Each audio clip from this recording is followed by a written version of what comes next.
Hello students. आप सभी का वेल फोकस हब चैनल में स्वागत है। तो इस चैनल में आप लोगों को क्लास 9 एंड 10 के जो भी सॉल्यूशंस हैं बुक के एंड उनके चैप्टर के नोट्स थ्योरी वाइज आपको सभी चीज प्रोवाइड करवाई जाएगी। तो ये मेरी फर्स्ट वीडियो है। इस वीडियो में हम एसएसटी के चैप्टर फर्स्ट को कवर करने वाले हैं।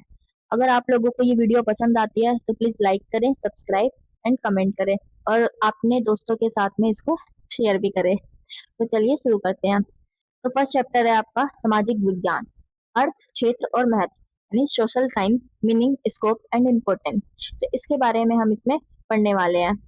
ओके, तो ये बाई लैंग्वेज एडिशन में होने वाला है, हिंदी एंड इंग्लिश दोनों में। तो सबसे पहले हम इस चैप्टर का आउटलाइन पढ़ते हैं कि ये चैप्टर हमको क्या चीज समझाने का काम कर रहा है, यानी इसकी रूपरेखा क्या है। तो ये जो अध्याय है इसका मुख्य उद्देश्य हमें ये समझाना है कि सामाजिक विज्ञान केवल एक विषय नहीं है, यानी ये बताता है कि जो सोशल साइंस है वो ओनली सब्जेक्ट तक ही सीमित नहीं है, बल्कि हमारे दैनिक जीवन, समाज, पर्यावरण और देश के संचालन को समझने की एक कुंजी भी है।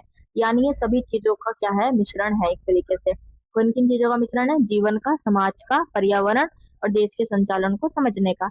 इसके अंतर्गत हम निम्नलिखित बिंदुओं का विस्तार से अध्ययन भी करने वाले हैं। जैसे कि सबसे पहले हम इसमें जानेंगे कि सामाजिक विज्ञान का क्या अर्थ होता है, यानी कि meaning of social science.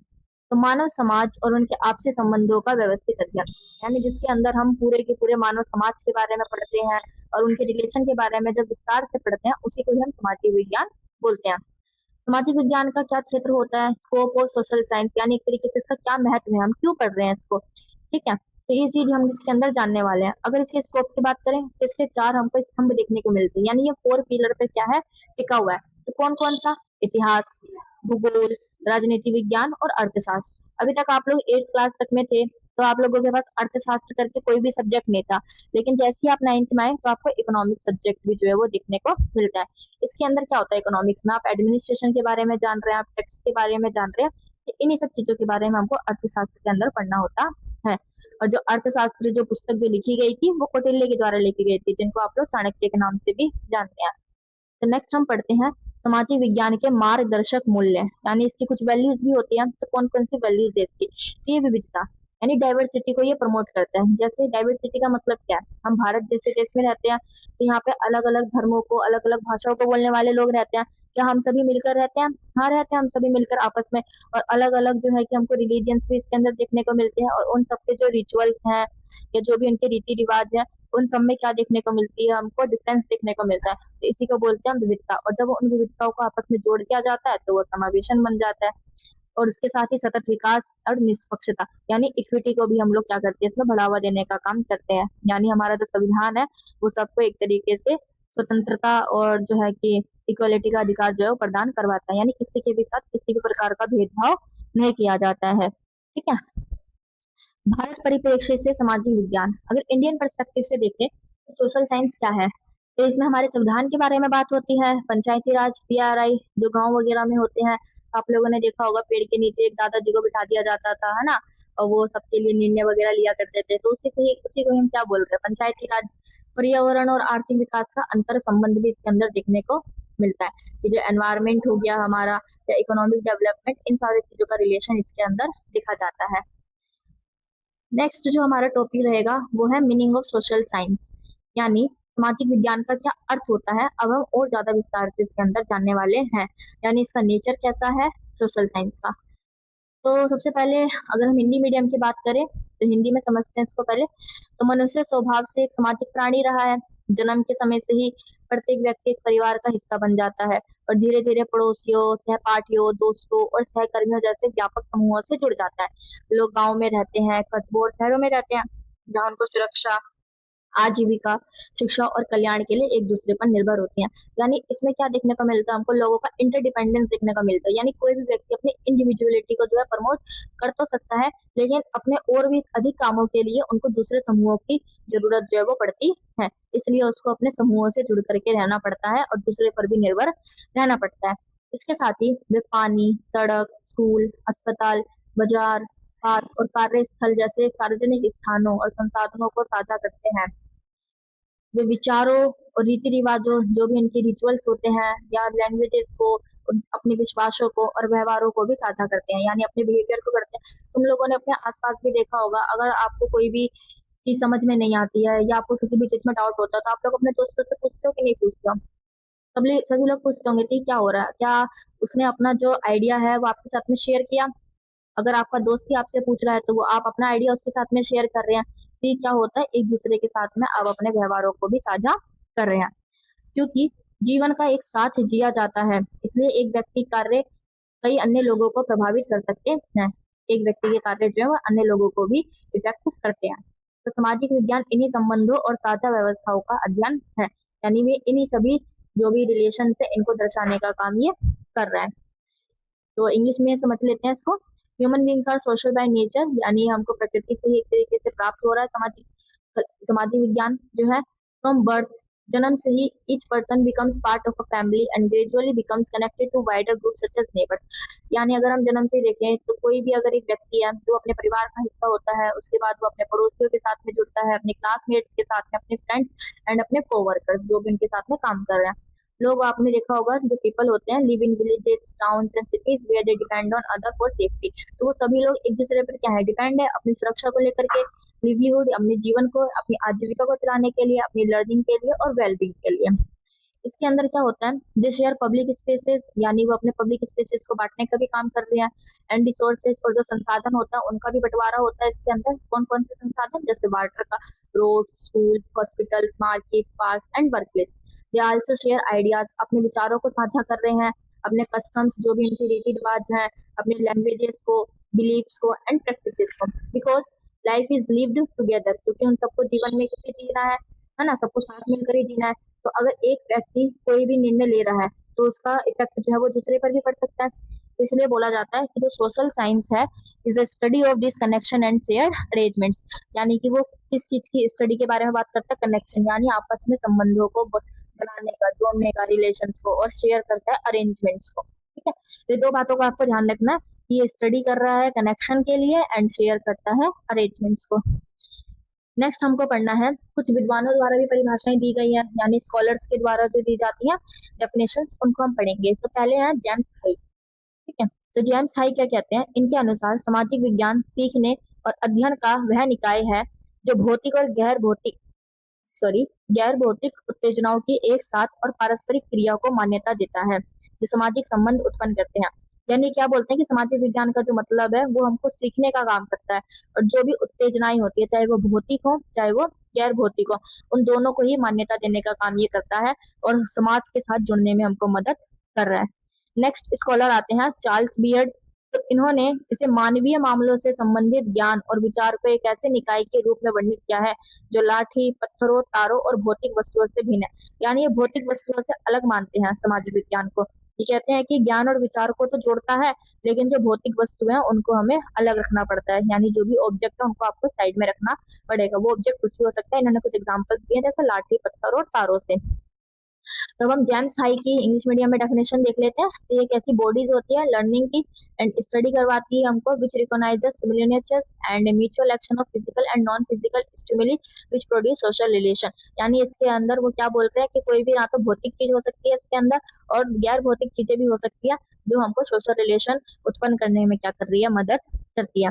Next वही चार्ल्स बियर्ड, ये क्या डिस्क्राइब कर रहे थे कि ये बॉडी ऑफ नॉलेज है, यानी ज्ञान का एक साधन है एक तरीके से, जो एक विचार को उत्पन्न करती है, एक ऐसा थॉट देती है pertaining to human affair as distinguished from sticks, stones, stars and physical objects। और ये कहते हैं, सॉरी, फिजिकल ऑब्जेक्ट्स। तो ये कहते हैं कि ये स्टोन को, यानी कोई भी भौतिक वस्तु है, कोई भी ऑब्जेक्ट है, तो उनसे अलग समझते हैं मानव संबंधों को। ठीक है, तो इन्होंने कुछ भौतिक चीजों के नाम बताए हैं, कुछ फिजिकल ऑब्जेक्ट्स के, जैसे कि स्टिक्स, स्टोन, स्टार्स। ओके,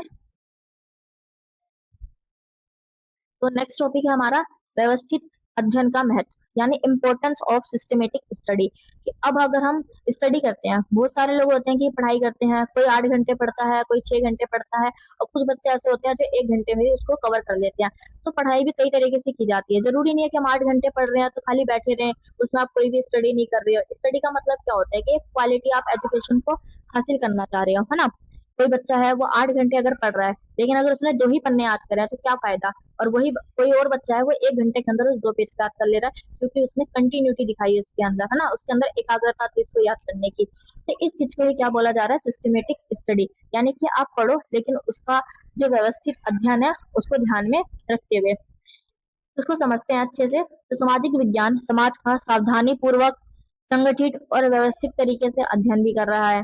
ये केवल व्यक्तिगत राय या धारणाओं पर भरोसा नहीं करता है, ये प्रश्न पूछता है, जानकारियों को इकट्ठा कर रहा है, साक्ष्यों की तुलना करता है। साक्ष्य क्या होते हैं, जो भी हमको मिल जाते हैं प्रूफ वगैरह वो, और स्पष्टीकरण का निर्माण करता है, यानी उसको पूरी तरीके से स्पष्ट करने का काम ये कर रहा है।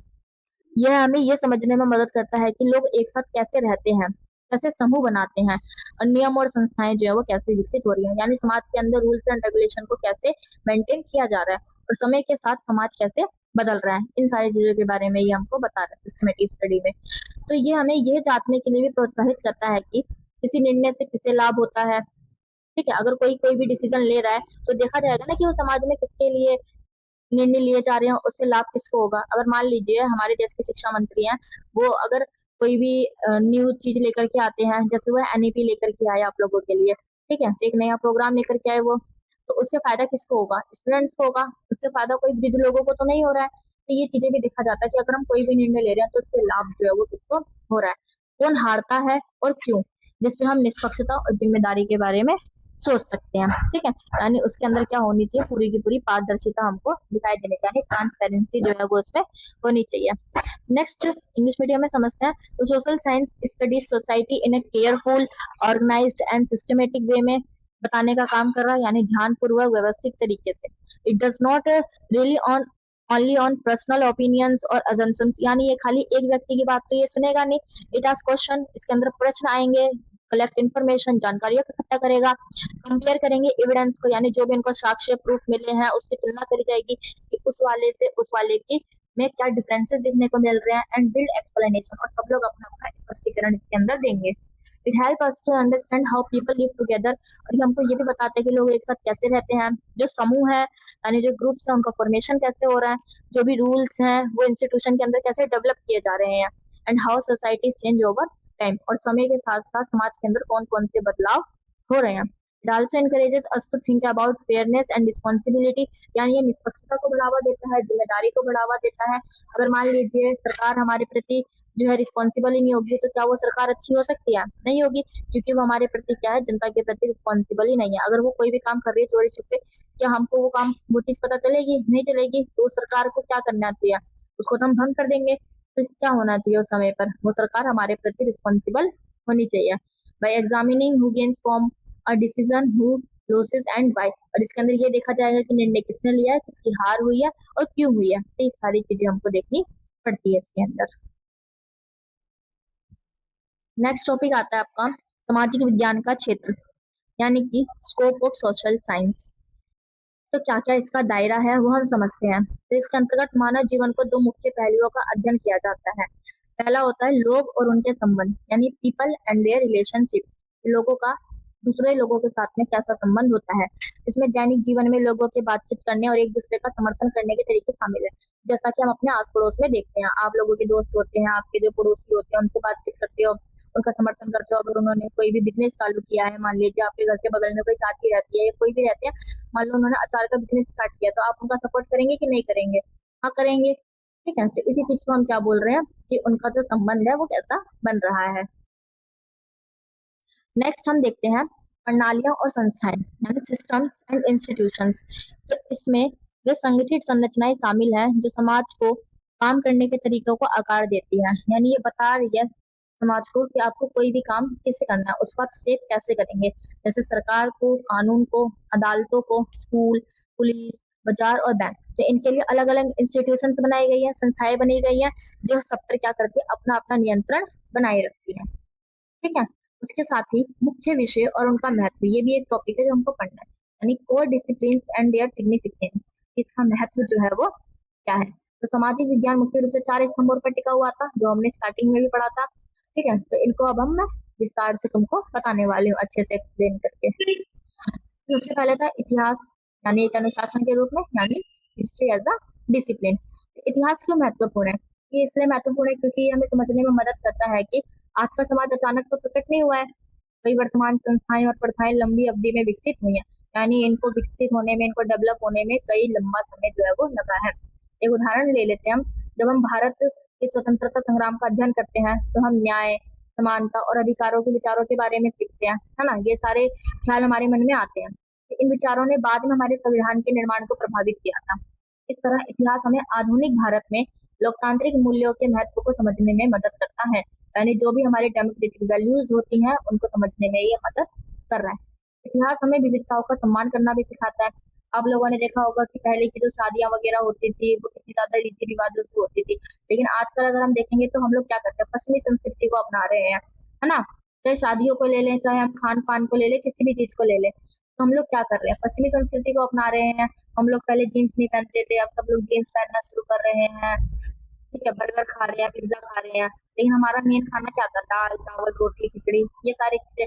तो लेकिन जब हम इतिहास को पढ़ते हैं तो उसमें हम अपने कल्चर को जानते हैं, तो इससे हमको अपनी विविधताओं का भी सम्मान करना आता है, जो भी हमारी डाइवर्सिटी थी। डाइवर्सिटी मैंने आपको पहले ही बताया था, जहाँ पर एक ही देश है लेकिन अलग अलग वहाँ पर भाषाओं को बोलने वाले लोग रह रहे हैं, उनके रीति रिवाज अलग है, उनका खान पान अलग है, लेकिन वो सारे लोग समावेशिता को बढ़ावा दे रहे हैं। तो भारत के अतीत में कई भाषाएं रही हैं, धर्म, कला, रूप और जीने के तरीके शामिल थे। इस समृद्धि का अध्ययन करके हम सीख सकते हैं कि विविधता कोई कमजोरी नहीं है, बल्कि यह एक ताकत है जिसने भारतीय समाज को आकार दिया है। ठीक है, तो अब हम इसको इंग्लिश मीडियम में देखेंगे। मेरे को स्टॉप करना है क्या करूं?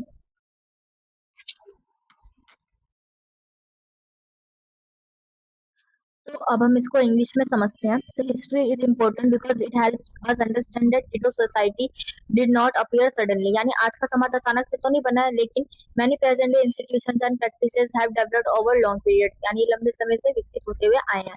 इसका एग्जांपल मैंने पहले भी समझा दिया, तो आप लोग इसको पढ़ लेंगे। ठीक है, हिस्ट्री जो है हमको ये भी टीच करता है कि हमको डाइवर्सिटी का सम्मान करना चाहिए, और इंडिया का जो भी पास्ट रहा है जिसके अंदर क्या क्या चीजें इंक्लूड्स हैं, जैसे हमारी लैंग्वेज, रिलीजन, आर्ट फॉर्म्स या वे ऑफ लिविंग, लोगों के जीने का जो रहन सहन या तरीका हुआ करता था, उन सबका हमको सम्मान करना चाहिए, उन सबको रिस्पेक्ट देनी चाहिए। और हमें ये सीखना चाहिए कि डाइवर्सिटी जो है वो कमजोर नहीं है, बल्कि वो क्या है, बहुत ज्यादा स्ट्रेंथफुल है, यानी इतनी ज्यादा ताकतवर है। तो इसके अंदर ये सारी चीजें हम समझते हैं। ठीक है, तो ये भी बताता है कि जो इंडियन सोसाइटी है वो कैसे शेप्ड हो रही है। तो ये इसकी क्या बोल सकते हैं, हम स्ट्रेंथ बोल सकते हैं।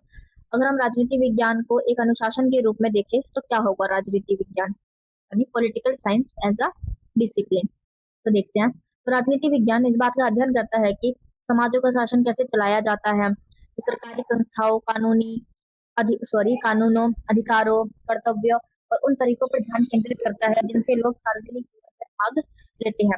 यानी ये यही बताने की मदद कर रहा है कि देश के अंदर जो एडमिनिस्ट्रेशन है वो कैसे चलाया जा रहा है। तो ये हमको कौन कौन सी बातें समझने में मदद करता है, जैसे समाजों के नियमों की आवश्यकता क्यों होती है समाज के अंदर। अब अगर नियम ही नहीं होंगे तो सब लोग अपनी मनमानी चलाएंगे, तो इससे क्या होगा, लोगों के जीने का तरीका भंग हो जाएगा। देश में एकदम तहस नहसी व्यवस्था सी स्टार्ट हो जाएगी, है ना? सब लोग रिसोर्सेज का अपना ढाबा बोलना शुरू कर देंगे। तो ये सारी चीजें, कानून कैसे बनाए और लागू किए जाते हैं ये भी बताता है। तो स्थानीय और राज्य और राष्ट्रीय स्तर पर जो सरकारें हैं वो कैसे काम करती है, यानी 3 लेवल्स होते हैं हमारे गवर्नमेंट के। तो उन तीनों लेवल पे जो गवर्नमेंट है वो कैसे कैसे वर्क कर रही है। नागरिकों के पास क्या अधिकार और कर्तव्य है ये भी ये बताती है। भागीदारी और प्रतिनिधित्व के माध्यम से लोकतंत्र कैसे काम करता है। जैसा आपने देखा होगा, जब हम सड़कों, स्कूलों, अस्पतालों और परिवहन जैसी सार्वजनिक सेवाओं का उपयोग करते हैं तो हम शासन का अनुभव कर रहे होते हैं, तब उस समय पर हमको एडमिनिस्ट्रेशन याद होता है। जैसे कैसे, अगर आप बस में जा रहे होते हो, है ना, और बस में बहुत ज्यादा भीड़ होती है, तो आप लोगों ने आसपास सुना होगा, लोग बाग बोलते हैं कैसी सरकार है, इससे पहले अगर ये वाली सरकार होती तो वो और भी बसें लगवा देती, इसमें तो इतनी ज्यादा भीड़ मच जाती है। तो हम लोग को इन सारी, जब तक हम मतलब वहां पर प्रेजेंट नहीं होते एट ए टाइम, हमको एडमिनिस्ट्रेशन अच्छे से समझ नहीं आता। अगर आप किसी गवर्नमेंट हॉस्पिटल में जा रहे होते हो, वहां पर इतनी लंबी लंबी लाइन लगती है, तो आप लोगों ने लोगों को बात करते हुए सुना होगा कि कैसी सरकार है, हम लोगों के लिए कोई भी सुविधा नहीं है यहाँ बैठने के लिए, ना पानी वगैरह दिया अभी तक पीने के लिए, और जो टिकट के लिए लाइन लग रही है वो भी इतनी लंबी लंबी लग रही है, यानी जो पर्चा बनवाते हैं डॉक्टर से मिलने के लिए। तो राजनीति विज्ञान छात्रों को जागरूक बनाती है, अवेयर करने का काम कर रही है, और अधिकारों और जिम्मेदारियों दोनों को ये समझाती है। तो पॉलिटिकल साइंस जो वो स्टडी करता है सोसाइटी और गवर्नमेंट के बारे में। इट फोकसेस ऑन गवर्नमेंट पे फोकस करता है, इंस्टीट्यूशंस पे, लॉज पे, rights, duties and the way in which people participate in public life. Political science क्या अंडरस्टैंड करवाने का काम कर रहा है कि why society need rule and how laws are made and implemented, यानी कि जो कानून वगैरह वो कैसे बनाए जाते हैं और नियमों की जरूरत हमको समाज में क्यों पड़ती है। How government work and local state and national level, यानी इन तीन लेवल पे जो सरकार है वो कैसे काम कर रही है। क्या राइट्स होते हैं एंड क्या कर्तव्य होते हैं, यानी ड्यूटीज होते हैं नागरिकों के। ठीक है। और how democracy function through participation and representation, यानी जो भी हमारा प्रतिनिधित्व चुना जाता है तो वो लोकतंत्र के कौन से कार्यों के द्वारा चुना जा रहा है। ठीक है, तो मैंने एग्जांपल आपको समझा दिया है, ये जो लैंड यूज पब्लिक सर्विसेज के बारे में बता रखा है, जैसे कि रोड, स्कूल, हॉस्पिटल्स, तो इसको आप लोग पढ़ लेंगे। नेक्स्ट आता है अर्थशास्त्र एक अनुशासन के रूप में। तो ये टर्म आप लोग पहली बार सुन रहे होंगे, इकोनॉमिक्स। तो इसको हम समझते हैं। तो अर्थशास्त्र अध्ययन करता है कि लोग और समाज संसाधनों का प्रबंधन कैसे करते हैं, यानी ये मेनली रिसोर्सेज की बात करता है कि उसको आप कैसे साझा किया जाएगा और लोग कैसे विकल्प उसके लिए चुनते हैं। संसाधन क्योंकि सीमित है, लेकिन मानवीय आवश्यकताएं तो असीमित है ना। आप लोगों ने देखा होगा, अगर आप लोगों को कोई चीज मिल जाती है तो आप लोग अब आशा लगाते हैं कि काश हमको वो भी मिल जाता। मान लो आपको वो भी मिल गया, फिर आप लोग बोलोगे काश वो भी मिल जाता। तो क्या आप लोगों की जो जरूरतें है वो कभी खत्म होने वाली है? नहीं होंगी खत्म। तो इसलिए बोला जाता है कि संसाधन सीमित है, लेकिन मानव की जो आवश्यकताएं हैं वो असीमित है। तो अर्थशास्त्र हमें यही समझने में मदद करते हैं कि वस्तुओं और सेवाओं का उत्पादन, वितरण और उपभोग कैसे किया जाता है और लोग कैसे अपनी आजीविका कमाते हैं। तो ये किन किन बातों का ध्यान रखता है? कार्य और रोजगार, यानी वर्क एंड एम्प्लॉयमेंट की ध्यान रखेगा ये। बाजार और कीमतें, मार्केट एंड प्राइसेस, यानी अगर कोई भी प्रोडक्ट बना दिया गया है तो समाज में उसका रेट हमको कैसे रखना है और किस मार्केट में वो कितने रुपए का बिकना चाहिए। आय और व्यय, इनकम एंड एक्सपेंडिचर, यानी लोगों की इनकम कितना है और वो अपनी इनकम से कितना खर्चा कर पा रहा है। वस्तुओं और सेवाओं का उत्पादन, production of goods and services, यानी कि हम जो भी सामान बना रहे हैं उसकी जो सर्विस है वो कौन व्यक्ति लेने वाला है। गरीबी और विकास, यानी पॉवर्टी एंड डेवलपमेंट, यानी लोगों का जो हम विकास जो है वो कैसे करेंगे अगर कोई गरीब है तो। अर्थव्यवस्था में सरकार की भूमिका, जो गवर्नमेंट होती है उसका क्या रोल होता है इकोनॉमी में, इसके बारे में भी ये हमको बताता है। ठीक है। तो इंग्लिश मीडियम में भी वही चीज है, यानी एग्जामिन कर रहा है वर्क एंड एम्प्लॉयमेंट के बारे में, मार्केट के बारे में, prices, income and expenditure, production of goods and services, poverty and development and the role of government in the economy, यानी सरकार की क्या भूमिका रहने वाली है अर्थशास्त्र के अंदर या क्या होती है। नेक्स्ट हमको पढ़ना है भूगोल एक अनुशासन के रूप में, ज्योग्राफी एज अ डिसिप्लिन। भूगोल मुख्य रूप से पृथ्वी के पर्यावरण, जलवायु, प्राकृतिक संसाधनों जैसे कि जल, वन, खनिज और मनुष्य के उनके साथ संबंधों का अध्ययन करवाता है, क्योंकि हम लोग जो है कि पूरी तरीके से पर्यावरण पर निर्भर है, प्राकृतिक संसाधनों पर निर्भर है ना। तो ये हमें सिखाता है कि विभिन्न क्षेत्रों की भौगोलिक स्थिति वहाँ के लोगों के रहन सहन, खान पान और आर्थिक गतिविधियों को कैसे प्रभावित करती है, यानी अलग अलग क्षेत्रों की जियोग्राफिकल कंडीशन को दर्शाने का काम ये करता है। तो जियोग्राफी जो है वो primarily studies the earth environment के बारे में, क्लाइमेट एंड नेचुरल रिसोर्सेज के बारे में बताता है और ह्यूमन इंटरेक्शन के बारे में बताता है कि लोग उससे कैसे जुड़े हुए हैं, यानी मनुष्य उसके साथ कैसे आकर्षण में आ रहा है। और जियोग्राफिकल लोकेशन को दिखाता है अलग अलग रीजन से और लोगों की लाइफ स्टाइल को कैसे अफेक्ट करता है, उनकी फूड हैबिट्स को कैसे अफेक्ट करता है। जैसे अगर आप लोग देखोगे, अगर हम लोग मान लीजिए आप में से कोई गर्म प्रदेश में रहता है जैसे कि राजस्थान में, तो क्या आप लोग रोज राजस्थान में गरम गरम सूप पीना पसंद करेंगे? नहीं। लेकिन अगर आप लोग वहीं कश्मीर में चले जाएं तो वहाँ ठंडा मौसम होता है, तो आप लोगों को सूप, उखाड़ा, यानी कि जो गर्म चीजें होती है जो हमारे शरीर को गर्मी प्रदान करवाएगी वो सब पीना आपको अच्छा लगेगा। हाँ, अच्छा लगेगा वो सब पीना। तो ये सारी चीजों को ये दर्शाने का काम ही करता है, यानी हमारी लाइफ स्टाइल में चेंजेस ला देगा। इसके बाद है नेक्स्ट सामाजिक विज्ञान के मार्गदर्शक मूल्य, यानी कुछ इसकी वैल्यूज होती हैं। तो कौन कौन सी वैल्यूज है? तो सामाजिक विज्ञान न केवल ज्ञान बल्कि मूल्यों का भी विकास कर रहा है। ये मूल्य हमारी दैनिक जीवन में और समाज की समस्याओं की जांच करते हैं, समय मार्गदर्शक सिद्धांतों के रूप में भी कार्य कर रहे हैं। भारत में ये मूल्य हमारे संविधान की प्रस्तावना, जो प्रियम्बल हमारा लिखा गया, उसमें भी आपको देखने को मिलता है। आप लोगों ने अपनी बुक्स भी देखी होंगी, उस बुक में सबसे पहले संविधान की प्रस्तावना लिखी होती है फर्स्ट या सेकंड पन्ने पे, जिसके अंदर न्याय, स्वतंत्रता, समानता और बंधुत्व के बारे में जो है बताया जाता है। ठीक है। तो इन सबको हम पढ़ेंगे अच्छे से। तो चार प्रमुख मूल्य हैं, फोर कीज वैल्यू हमको देखने को मिलती है। पहली है हमारी विविधता, यानी डाइवर्सिटी।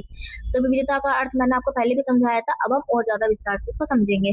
तो विविधता का अर्थ है लोगों के बीच के अंतरों को पहचानना, है ना। तो ये डिफरेंसेस को ही बता रहा है और उनका सम्मान भी करना है, हमको सबको रिस्पेक्ट देनी है। ये अंतर भाषा की हो सकती है, धर्म, क्षेत्र, जाति, जनजाति, लिंग, आयु, व्यवसाय, शारीरिक क्षमता, भोजन की आदतों और कपड़ों में देखे जा सकते हैं। विविधता स्वाभाविक रूप से मौजूद है क्योंकि विभिन्न समुदायों के इतिहास, पर्यावरण और परंपराएं क्या है रही हैं, सबकी अलग अलग रहे हैं, सबके रिचुअल्स, कस्टम्स। तो विविधता को समझने का अर्थ केवल अंतरों पर ध्यान देना नहीं है, बल्कि ये समझना भी है कि विविधता समाज को कैसे समृद्ध करती है। यानी ये बता रही है कि खाली आपको उसके अंतर नहीं देखने हैं कि लोग कैसे अलग अलग है, बल्कि ये भी देखना है कि वो समाज को कैसे समृद्ध करने का काम कर रही है। भारत में भाषाओं और सांस्कृतिक परंपराओं की प्रचुरता देखने को मिलती है, जैसे त्योहारों में कला, स्थानीय शिल्प, वास्तुकला, संगीत और भोजन में देखी जा सकती है। जब हम इस विविधता का सम्मान करते हैं तो हम सामाजिक सद्भाव को मजबूत करते हैं।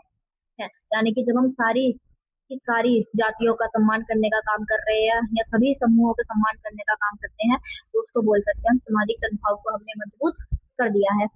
ठीक है, तो डाइवर्सिटी जो है means recognising and respecting differences among people. This differences may be seen in language में देखने को मिल सकती है, रिलीजन में, region, caste, tribe, gender, age, occupation, physical ability, food habits and clothing. तो डाइवर्सिटी जो है वो naturally because communities have different histories, environment and tradition, क्योंकि लोग अलग अलग पर्यावरण या अलग अलग सबकी परंपराएं या सबका अलग अलग इतिहास हमको देखने को मिलता है। और ये किस चीज की बात करता है, स्ट्रेंथ की बात करता है, सोशल हार्मोनी के अंतर्गत में। ठीक है, तो इसमें एक टर्म दे रखा है तो उसको जानते हैं, डू यू नो। तो 2011 की भारत जनगणना के अनुसार देश भर में 121 भाषाएं और 1369 तर्कसंगत मातृभाषाएं बोली जाती हैं। इनमें से 22 भाषाओं को तो भारतीय संविधान की 8वीं अनुसूची के तहत मान्यता प्राप्त है, जो उन्हें आधिकारिक दर्जा जो है प्रदान करवाने का काम करती है। यानी according to 2011 census of India, there are 121 languages and 1369 rationalized mother tongues spoken across the country. Among these 22 languages are recognized under the 8th schedule, यानी कि जो हमारे भारतीय संविधान की जो 8वीं अधिसूची है, providing them with official status, यानी उनको पूरी तरीके से आधिकारिक दर्जा जो है वो प्राप्त दिया गया है। ठीक है, तो ये 2011 के सेंसस की बात है और अभी अगला सेंसस हमारा स्टार्ट होने वाला है। वैसे तो 2021 में होना था, लेकिन कोरोना की वजह से उसको जो है रद्द कर दिया गया था, तो अब आपको देखने को मिलेंगे सेंसस, और जो है कि अब तो वो स्टार्ट भी हो चुके हैं। नेक्स्ट हमको पढ़ना है इंक्लूसिविटी, यानी समावेशिता।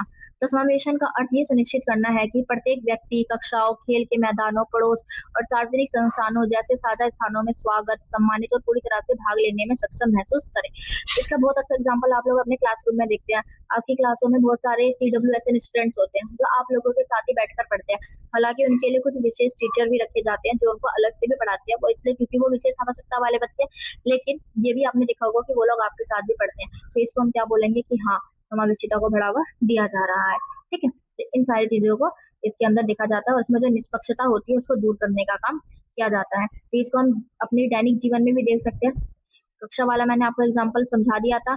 इसके साथ ही एक समुदाय है, इसका अर्थ ये सुनिश्चित करना है कि पीने के पानी के बिंदु, शौचालय और स्वास्थ्य सुविधाएं सभी के लिए सुलभ और सुरक्षित हो। क्या स्कूलों में आप लोगों के साथ भेदभाव किया जाता है कि आप लोग इस पानी से, इस टंकी, इस टूटी से पानी नहीं पी सकते हैं, आप ये वाला वॉशरूम यूज नहीं कर सकते हैं? तो ऐसा हमको देखने को नहीं मिलता है ना। तो इसका मेन क्या निकल कर आता है मोटिव, कि किसी का भी अपमान ना हो, सभी लोग जो है कि मिलजुल कर एक साथ रह सके। ठीक है, तो ये इंक्लूसिविटी जो है, एवरीवन फील्स वेलकम, यानी सबका ही स्वागत कर रहा है, सबका रिस्पेक्ट कर रहा है।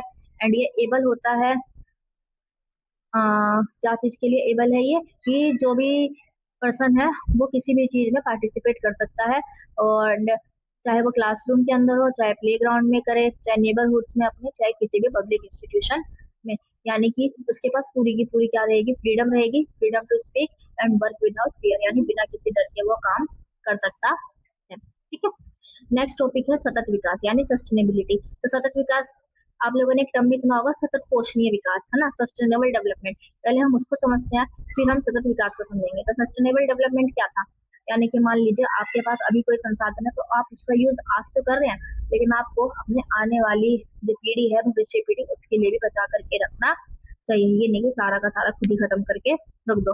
तो सतत विकास का अर्थ है संसाधनों का बुद्धिमानी से उपयोग करना, ताकि वर्तमान यानी आपके आज की प्रेजेंट जो नीड्स है वो भी फुलफिल हो जाए, और भावी दोनों पीढ़ियां अपनी आवश्यकताओं को पूरा कर सके, यानी जो आने वाली फ्यूचर जनरेशन है। इसके लिए विकास और प्रकृति की सुरक्षा के भी संतुलन की आवश्यकता होती है। इसमें भूमि, वन, जल, खनिज और ऊर्जा का सावधानी पूर्वक उपयोग करने के साथ साथ प्रदूषण और कचरे को कम करना भी शामिल किया जाता है। ठीक है, तो ये सारी चीजें भी हमको क्या करनी चाहिए, इसके साथ साथ में कम करना चाहिए। तो अगर हम संसाधनों का बहुत ज्यादा दोहन करेंगे तो उसके क्या क्या नुकसान हमको देखने को मिलते हैं, तो उसके बारे में हम इसमें पढ़ते हैं। ठीक है, तो वनों के काटने से निर्माण के लिए भूमि तो मिल जाती है, लेकिन इससे मिट्टी का कटाव, पानी की उपलब्धता में कमी और जैव विविधता का नुकसान भी हो सकता है। जो भी हमारे बायोडायवर्सिटी होती है उनको बहुत ज्यादा नुकसान का सामना इससे करना पड़ता है। इससे नदियां वगैरह भी जो है प्रदूषित हो जाती है, हवा वगैरह पूरी तरीके से पोल्यूटेड हो जा रही है, और इससे हमको जल संकट का कारण भी जो है वो बन सकता है। ठीक है, तो सस्टेनेबिलिटी का मीन्स क्या आता है, using resources wisely so that both present and future generation can meet their needs, यानी दोनों की जो जरूरतें हैं वो फुलफिल हो सके। It requires balance between development and protection of nature, और इसके अंदर हमको यानी विकास तो करना ही करना है, लेकिन जो प्रकृति है उसकी भी रक्षा हमको करनी पड़ती है। इसके अंदर क्या क्या चीजों को इंक्लूड करते हैं, land, water, forest, minerals and energy को। ठीक है, और जो पोल्यूशन एंड जो वेस्ट होता है उसको रिड्यूस करने पर ज्यादा जोर दिया जाता है। नेक्स्ट टॉपिक है निष्पक्षता यानी इक्विटी। आप लोगों ने एक टर्म सुना होगा इक्वालिटी, और एक टर्म होता है इक्विटी। तो ये जो इक्वालिटी एंड इक्विटी होता है, इन दोनों में क्या डिफरेंस होता है, तो इक्वालिटी का मतलब क्या होता है कि समानता, यानी सभी के साथ समान व्यवहार जो है वो किया जाएगा। लेकिन इक्विटी में भी यही बात कही जाती है कि सभी के साथ समान व्यवहार किया जाएगा, लेकिन अगर किसी को ज्यादा जरूरत है, अगर किसी को कोई स्पेशल नीड्स है, तो उसको भी फुलफिल करने का काम किया जाएगा। मान लीजिए एक दीवार खड़ी हुई है, ठीक है, और उसके नीचे एक छोटा हाइट का बच्चा खड़ा हुआ और एक बड़ी हाइट का बच्चा खड़ा हुआ, और दीवार के पार कोई मैच चल रहा है, तो वो बड़ा बच्चा तो उस मैच को देख पा रहा है। ठीक है, तो हम उस छोटे बच्चे के लिए क्या करेंगे, उसके नीचे दो बॉक्स लगा देंगे, या नीचे कुछ ईंटे का चबूतरा टाइप का बना देंगे, ताकि वो खड़ा होकर के उस पे देख सके। तो ये चीज किसको प्रमोट करती है, इक्विटी को, यानी उसको भी समानता मिल गई।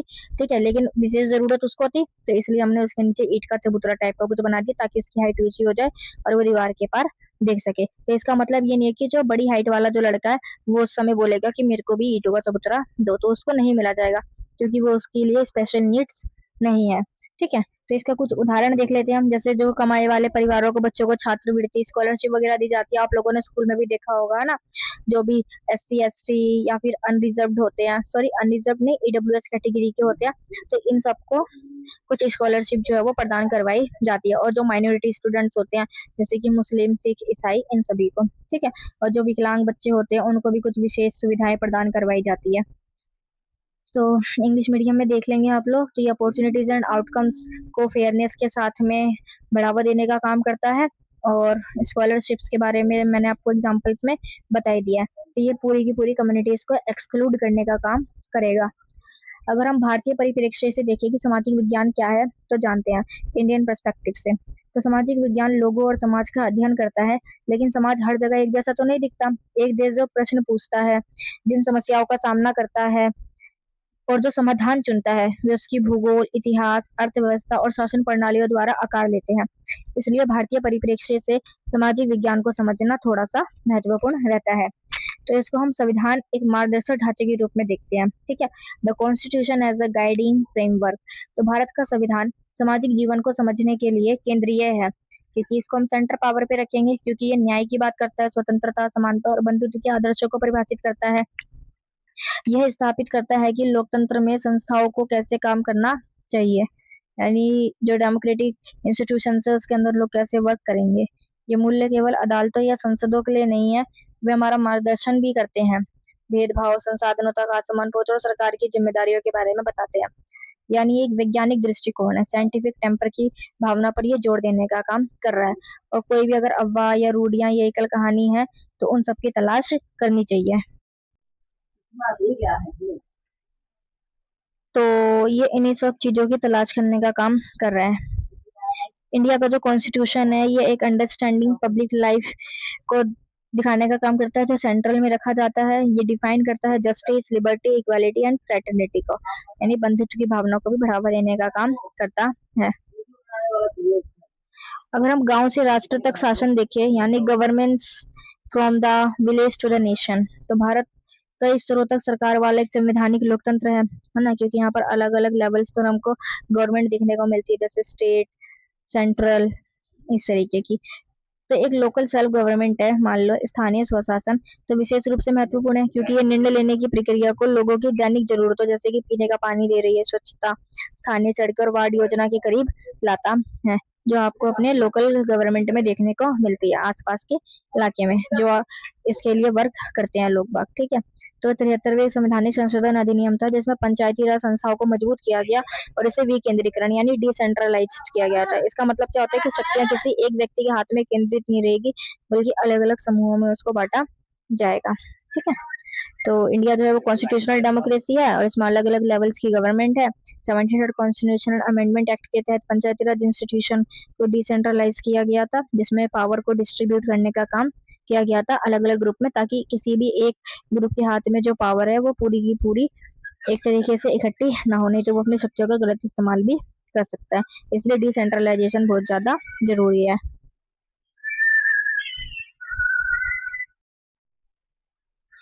तो नेक्स्ट टॉपिक है पर्यावरण, आजीविका और आर्थिक जीवन यानी environment, livelihoods and economic life.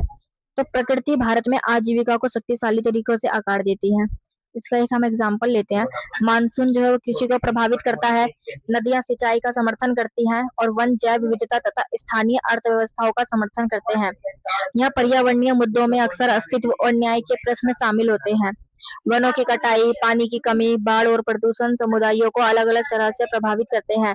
जिन लोगों के पास कम संसाधन है वे अधिक संवेदनशील स्थानों पर रह सकते हैं और फसल खराब होने पर उनके पास कम विकल्प भी हमको देखने को मिलते हैं, क्योंकि अब उनके पास कोई खेत खलिहान बचा ही नहीं है कि वो वहां पर दोबारा से खेती कर सके। तो ये जो आर्थिक जीवन होता है ये हमारे दैनिक विकल्पों को आकार देता है, क्योंकि आजीविका, असमानता और विकास इस बात को प्रभावित करते हैं कि हम क्या वहन कर सकते हैं, यानी किन किन चीजों के बारे में हम बात कर पा रहे हैं और हमारी किन अवसरों तक पहुंच भी है। ठीक है, और इसके साथ ही इसके लाभ क्षेत्रों और सामाजिक समूहों में समान रूप से साझा नहीं किए जाते हैं। तो इंग्लिश मीडियम में अगर देखिए तो नेचर जो है वो शेप्स करती है लिवलीहुड्स को पावरफुल वे में। इंडिया के अंदर जो मॉनसून है वो इन्फ्लुएंस कर रहा है agriculture, river support, irrigation and forest support biodiversity को। ठीक है, इसके साथ ही जो deforestation, water scarcity and pollution जो है वो कम्युनिटीज को अफेक्ट करने का काम भी कर रही है। तो कुछ कुछ रिसोर्सेज जो होते हैं वो अलग अलग लोकेशन पर क्योंकि उपस्थित नहीं हो पाते हैं, इस वजह से भी लोगों को कई सारी समस्याओं का सामना भी करना पड़ रहा है। तो इकोनॉमिक लाइफ जो वो शेप्स कर रही है हमारी डेली चॉइसेस को, बिकॉज लिवलीहुड्स, इनइक्वालिटी जो असमानता है and development affected that affect what we can afford, यानी ये बताते हैं कि हम क्या चीजों को अफेक्ट कर सकते हैं और क्या क्या अपॉर्चुनिटीज हो सकती हैं जिनको हम एक्सेस कर सकते हैं। इसके साथ ही इंफ्रास्ट्रक्चर के बारे में बात करती है, बेनिफिट्स को बताती है कि सभी जो बेनिफिट्स होते हैं वो सभी के साथ इक्वली शेयर्ड नहीं किए जाते हैं अलग अलग सोशल ग्रुप्स और रीजन्स के अंदर। ठीक है, तो आपका लास्ट टॉपिक आता है विषयों की अंतर संबंधता यानी इंटरकनेक्टेडनेस ऑफ सोशल साइंस, यानी कि जो सोशल साइंस है, सामाजिक विज्ञान है, उसका अलग अलग सब्जेक्टों के साथ में क्या संबंध देखने को मिल रहा है। तो अभी तक तो हमने ऊपर बहुत सारे संबंध पढ़े थे, अब हम जो है कि पूरा का पूरा एक बैकअप ले रहे हैं। तो सामाजिक विज्ञान तब अधिक अर्थपूर्ण हो जाता है जब हम इसके विभिन्न अनुशासनों यानी डिसिप्लिन इसको अलग अलग रखने के बजाय उन्हें एक साथ जोड़ते हैं। जैसे ऊपर हमने पढ़ा था history as a discipline, geography as a discipline, अब क्या कर रहे हैं हम इनका मिश्रण कर दे रहे हैं, यानी सबको आपस में मिसमैच कर दिया, सॉरी मिक्सअप करने का काम कर दिया। ठीक है, इसका एक उदाहरण है, एक शहर में मान लीजिए बाढ़ की स्थिति आती है, फ्लड्स इन अ सिटी। तो किसी शहर में बाढ़ आती है तो उसे समझने के लिए हमें सामाजिक विज्ञान के सभी विषयों की आवश्यकता होती है। हम उसकी जियोग्राफिकल स्थिति को देखेंगे, हमें वर्षा, नदी प्रणालियों, भूमि उपयोग और जल निकास यानी वहाँ का जो ड्रेनेज सिस्टम है उसको समझना जरूरी है। उसकी हिस्ट्री को समझना भी जरूरी होता है कि शहर का विकास कैसे हुआ, लोग कहाँ बसे थे और समय के साथ साथ भूमि का उपयोग कैसे बदला। इकोनॉमिकली भी इसको देखेंगे कि हमें आजीविका को हुए नुकसान, पुनर्निर्माण की लागत और बाढ़ से गरीब लोग कैसे अधिक प्रभावित होते हैं, जो इसकी जांच करने में मदद करता है। और अगर पॉलिटिकली देखें तो हमें आपदा प्रबंधन, सार्वजनिक सुरक्षा और योजना बनाने में सरकार की भूमिका को समझने में भी हमको मदद करता है कि उस समय पर जो एडमिनिस्ट्रेशन है या जो गवर्नमेंट है वो लोगों के लिए या सिटीजन्स के लिए क्या कार्य करने का काम कर रही है अगर कोई भी आपदा आ जाती है तो ये उदाहरण स्पष्ट रूप से दिखाता है कि सामाजिक विज्ञान अलग अलग विषयों का संग्रह नहीं है, बल्कि यह वास्तविक जीवन को समझने का एक एकीकृत और जुड़ा हुआ तरीका है। यानी क्या बताती है कि हम इसको अलग अलग सब्जेक्ट के आधार पर नहीं समझ सकते हैं, बल्कि जब हम इनका मिश्रण कर देते हैं तब हम इनको और अच्छे तरीके से समझ सकते हैं, यानी इसका एकीकरण करना बहुत ज्यादा जरूरी है। तो यहीं पर ये चैप्टर आपका खत्म होता है। अगर आप लोगों को ये वीडियो पसंद आई हो तो इसे अपने दोस्तों के साथ शेयर करें और अगर इस वीडियो में आप लोगों को जो बैकग्राउंड जो साउंड आ रहा है प्लीज़ इसको इग्नोर करें। ये मेरी फर्स्ट वीडियो है और अभी हमारे पास रिसोर्सेज की भी थोड़ी कमी है, जिस वजह से हम एक क्वालिटी वीडियो अच्छे तरीके से नहीं बना पा रहे हैं, लेकिन जैसी भी है हमने कोशिश करके इस वीडियो को हमने बनाया है। तो मिलते हैं अगली वीडियो में, तब तक के लिए थैंक यू।